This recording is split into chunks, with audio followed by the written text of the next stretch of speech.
3 नवंबर को वजीराबाद में पाकिस्तान के पूर्व प्रधानमंत्री इमरान खान पर जानलेवा हमला किया गया था। उनके दाहिने पैर में गोली लगी थी, जिसके बाद उन्होंने पाकिस्तान की मौजूदा सरकार पर हमले का आरोप लगाया था। जबकि इमरान पर हुए हमले की जांच कर रहे JIT यानी संयुक्त जांच दल ने भी दावा किया कि सोची समझी साजिश के तहत लॉन्ग मार्च के दौरान उनकी हत्या की कोशिश की गई थी। JIT ने जो चीज एस्टेब्लिश की है कि हमला करने वाले एक से ज्यादा फायरर थे, कितने थे अभी ये एस्टेब्लिश करना बाकी है। जबकि पंजाब के गृह मंत्री उमर सरफराज चीमा ने बताया कि JIT की ओर से पाकिस्तान की सत्ताधारी पार्टी PMLN के कई नेताओं को इस मामले में पूछताछ के लिए समन भेजा गया था, लेकिन वो नहीं आए और अगर वो दोबारा समन भेजने पर भी नहीं आते तो उन्हें गिरफ्तार किया जाएगा। JIT की जानिब से पाकिस्तान मुस्लिम नून के मुख्तलिफ कायदीन को जो है बयानात के लिए जो है तहकीकात के लिए बुलाया गया था, समन किया गया था, वो नहीं आए। अब दोबारा समन किया गया। जाहिर है इमरान खान पर हमले की जांच कर रही JIT पाकिस्तान की सत्ताधारी पार्टी को ही इस मामले में आरोपी मान रही है। लेकिन यहाँ गौर करने वाली बात ये है कि JIT में ज्यादातर पंजाब प्रांत के अधिकारी शामिल हैं, जहाँ इमरान खान की पार्टी PTI की सरकार है। वहीं नॉर्थ कोरिया के तानाशाह किम जोंग ने 2023 के लिए अपना प्लान तैयार कर लिया है। नॉर्थ कोरिया की वर्कर्स पार्टी की 8वीं केंद्रीय समिति की बैठक के दूसरे दिन किम ने कोरियाई प्रायद्वीप की स्थिति की समीक्षा की।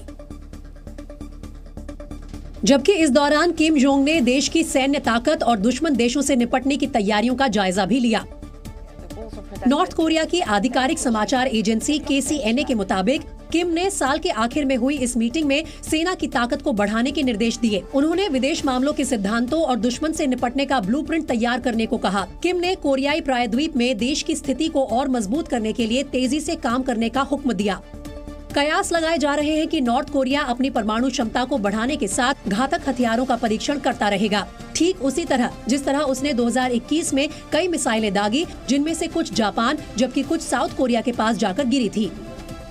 छत्तीसगढ़ के कोरबा में एक लड़की की बेरहमी से हत्या का मामला सामने आया है।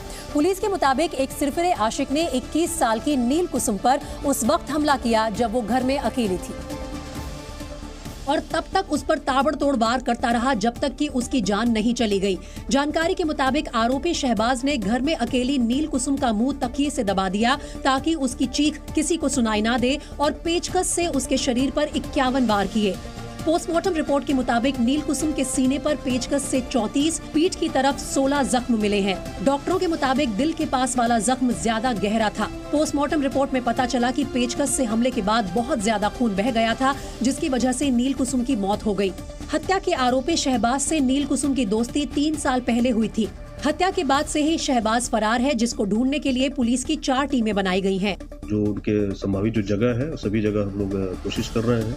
साइबर की टीम भी इसमें लगी हुई है और बहुत जल्द में आरोपी जो है वो पकड़ में आ जाएगा। कोरबा में नील कुसुम की हत्या का पता तब चला जब उसका भाई घर पहुंचा और अपनी बहन को मृत पाया, लेकिन उसकी हत्या शहबाज ने की, इसका सुराग प्लेन के एक टिकट से मिला जो हत्या के आरोपी शहबाज के नाम था और 2 दिन पहले का था। पुलिस के मुताबिक आरोपी शहबाज 3 साल पहले जशपुर से कोरबा के बीच चलने वाली बस का कंडक्टर हुआ करता था।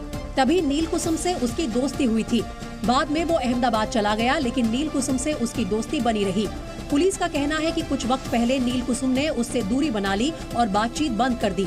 आरोप है कि इसी से नाराज होकर शहबाज अहमदाबाद से प्लेन के जरिए कोरबा पहुंचा और इस वारदात को अंजाम दिया। घटनास्थल से जो संदिग्ध युवक का जो शर्ट बरामद हुआ है उसमें एयर टिकट मिले हैं, जिसमें यह साक्ष्य है कि वो 23 तारीख को घटना के एक दिन पहले अहमदाबाद से रायपुर फ्लाइट से आया था। वारदात के वक्त नील कुसुम की मां DAV स्कूल में काम करने गई हुई थी और भाई नीलेश मां को स्कूल छोड़ने गया था। दोपहर करीब 12:30 बजे जब नील कुसुम का भाई घर लौटा तो देखा कि कमरे में बहन की लाश पड़ी थी और आसपास खून बह रहा था, जिसके बाद पुलिस को घटना की जानकारी दी गई। वहीं नील कुसुम की हत्या पर छत्तीसगढ़ में सियासत भी गर्मा गई है, क्योंकि बीजेपी ने इसे लव जिहाद बताते हुए छत्तीसगढ़ की भूपेश बघेल सरकार पर सवाल उठाए हैं और आरोप लगाया कि छत्तीसगढ़ सरकार लव जिहाद के मामलों को गंभीरता से नहीं ले रही, जिसकी वजह से ऐसी वारदात बढ़ रही हैं। लव जिहाद के मुद्दे हो, जब आम जनता भी बताती है उस समय भी शासन प्रशासन उसको गंभीरता से नहीं लेता, लेकिन फिर भी छत्तीसगढ़ की सरकार जागने के लिए मामले को लव जिहाद बताने पर सीएम भूपेश बघेल ने भी विपक्ष पर पलटवार किया और कहा कि हमारी सरकार में हर अपराधी पकड़ा जाता है। पुलिस है वो तत्काल कार्रवाई कर रही है और अभी तक जितने अपराध हुए हैं उसके अपराधी पकड़े गए हैं। इनकी तरह नहीं है कि अपराधी पकड़े नहीं जाते। छत्तीसगढ़ पुलिस ने हत्या के फरार आरोपी शहबाज को पकड़ने के लिए 4 अलग-अलग टीमों का गठन किया है। और भारत कजाकिस्तान माफ कीजिए, दोनों सेनाओं के बीच काजिंद सैन्य अभ्यास आज खत्म हो गया। सैन्य अभ्यास के आखिरी दिन भारतीय सेना की गोरखा राइफल्स की टुकड़ी ने अभ्यास किया। इस दौरान जवानों ने आतंकवाद से निपटने के गुर सीखे। लेह लद्दाख और जम्मू कश्मीर की सुरक्षा को लेकर गृह मंत्री अमित शाह ने बैठक की। बैठक में आईबी, रॉ और एनआईए के अधिकारी शामिल हुए। पीडीपी अध्यक्ष महबूबा मुफ्ती ने कश्मीर के बिगड़े हालात के लिए केंद्र सरकार को जिम्मेदार ठहराया। उन्होंने कहा कि विपक्षी दल सत्ता में बैठी सरकार की ताकत का सामना कर रहे हैं। मध्य प्रदेश में नए साल में सांप्रदायिक सौहार्द बिगड़ने की आशंका जताई गई है। गृह विभाग को मिले खुफिया इनपुट के बाद सभी जिलों के डीएम को अलर्ट किया गया है। यूपी के चंदौली में हजारों लीटर अवैध शराब नष्ट कर दी गई। शराब को साल 2021-22 में पकड़ा गया था, जिसे कोर्ट के आदेश के बाद नष्ट कर दिया गया। सुपर पावर अमेरिका करीब 50 साल के अपने इतिहास का सबसे बुरा बर्फीला तूफान झेल रहा है। हफ्ते भर से जारी बर्फबारी ने न्यूयॉर्क जैसे राज्य को बंधक बना लिया है। हालांकि मंगलवार को बर्फबारी से थोड़ी राहत मिली, जिसके बाद राहत और बचाव टीम बर्फ को हटाने में जुट गई। पिछले कई दिनों से लगातार बर्फबारी और तूफानी हवाओं की वजह से बचाव कर्मी भी ज्यादा कुछ नहीं कर पा रहे थे। लेकिन मंगलवार को न्यूयॉर्क के बफलो में प्रशासन की टीम 4-4 फीट जमी बर्फ को काटने में जुट गई। बर्फ को हटाने के लिए मशीनों और कटर का सहारा लिया जा रहा है, लेकिन ये काम इतना आसान नहीं है, क्योंकि पूरे बफलो शहर को बर्फ ने ढक लिया है। इन मकानों और इनके आगे खड़ी गाड़ियों को देखिए। गाड़ियां पूरी की पूरी बर्फ में धंस गई हैं और मकानों की छत से लेकर दीवारों तक बर्फ की मोटी परत जम गई है। अब इस तस्वीर को देखिए, ये एक पेट्रोल पंप है। पूरा का पूरा पेट्रोल पंप बर्फ से ढका हुआ है। पूरा पेट्रोल पंप सुनसान पड़ा है। राहत बचाव कार्य में सबसे ज्यादा दिक्कत बर्फ से ढकी सड़कों पर खड़ी लावारिस गाड़ियों से आ रही है। बर्फीले तूफान की वजह से जहां तहां गाड़ियां सड़क पर ही फंस गई थी। इस वजह से इमरजेंसी गाड़ियों को आने जाने में काफी परेशानी हो रही है। इसलिए न्यूयॉर्क स्टेट पुलिस ने लावारिस गाड़ियों को हटाने का काम शुरू किया।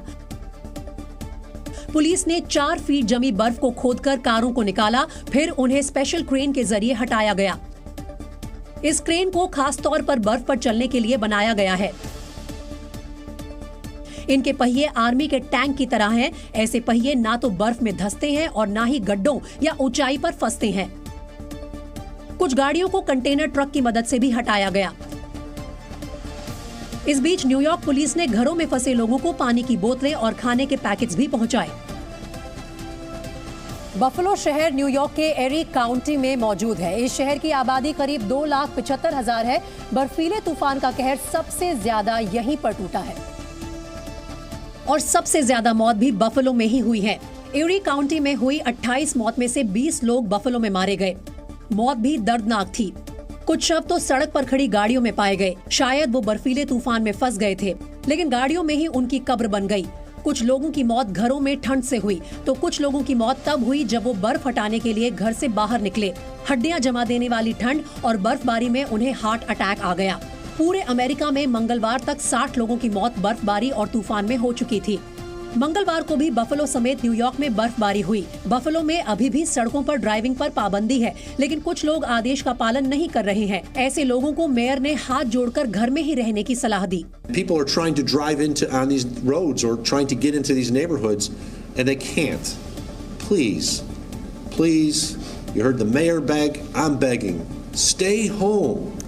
शून्य से नीचे तापमान में अमेरिका के नदी नाले भी जम गए हैं। टेनेसी में एक झरने का वीडियो आया है, जिसमें झरने का पानी जमकर बर्फ में तब्दील हो गया है और शक्ल सफेद चट्टान जैसी हो गई। जिस तरह झरना बहता था, ठीक उसी शेप में पानी बर्फ बन गया। हालांकि झरने में थोड़ा बहुत पानी अभी भी बह रहा था। इस झरने का पानी बार्ड नदी का है। बर्फीली ठंड का असर जानवरों पर भी पड़ा है। फ्लोरिडा के पार्कलैंड में ठंड की वजह से छिपकली प्रजाति के इग्वानास की मौत हो रही है। ज्यादातर पेड़ों पर रहने वाले इग्वानास लोगों को जमीन पर गिरे दिखाई दिए।